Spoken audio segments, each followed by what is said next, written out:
मैं कृष हूं और आज मैं आपको 2007 के स्टॉक मार्केट क्रैश के बारे में बताने जा रहा हूं। इस वीडियो में हम इस क्रैश के कारण, इसके ग्लोबल अर्थव्यवस्था पर प्रभाव और इसके दोबारा होने से रोकने के लिए किए गए कदम के बारे में बात करेंगे। 2007 स्टॉक मार्केट क्रैश के कारण 2007 का स्टॉक मार्केट क्रैश यानी कि ग्लोबल फाइनेंशियल क्राइसिस एक मिश्रण के कारण हुआ था। एक मुख्य कारण था सब प्राइम मॉर्गेज की प्रसारण जो कि यूएस हाउसिंग मार्केट में हो रहा था। बैंक और अन्य वित्तीय संस्था सब प्राइम मॉर्गेज जैसे रिस्क युक्त कर्ज प्रदान कर रही थी जिसे लोगों के क्रेडिट हिस्ट्री के अनुसार प्रदान किया जा रहा था, जिसमें बहुत कम या कोई पैसा भुगतान नहीं किया जा रहा था। यह कर्ज फिर मॉर्गेज बैक्ड सिक्योरिटीज के रूप में विश्व भर के निवेशकों को बेच दिया जा रहा था, जिससे एक विशाल वित्तीय बबल्स बना दिया गया। जब हाउसिंग मार्केट गिरने लगा तब कई लोग अपने मॉर्गेज भुगतान पर आकर्षक नहीं रहे, जिससे मॉर्गेज बैक्ड सिक्योरिटीज की कीमत गिर गई। इस क्रैश का दूसरा कारण कॉम्प्लेक्स फाइनेंशियल इंस्ट्रूमेंट्स का उपयोग था, जैसे कि क्रेडिट डिफॉल्ट स्वैप्स, जो डिफॉल्ट रिस्क से बचाने के लिए बने थे, लेकिन अंत में यह क्राइसिस को बढ़ावा देने लगे।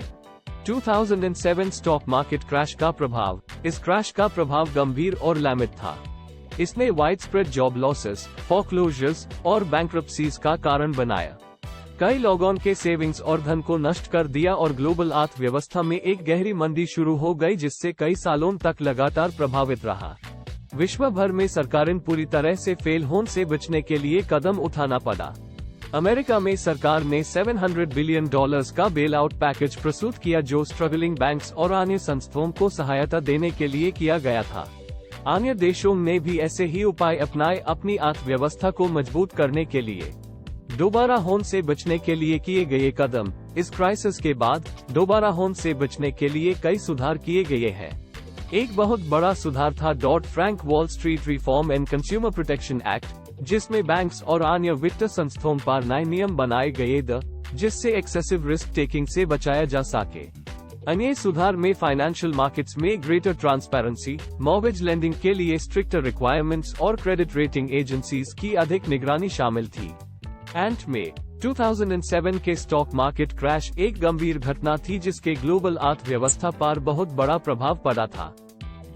जबकि यह मिश्रण के कारण हुआ था, सब प्राइम मॉर्गेज की प्रसारण और हाउसिंग मार्केट की गिरावट उनके प्रमुख कारण थे। इस क्राइसिस का प्रभाव गैम्ब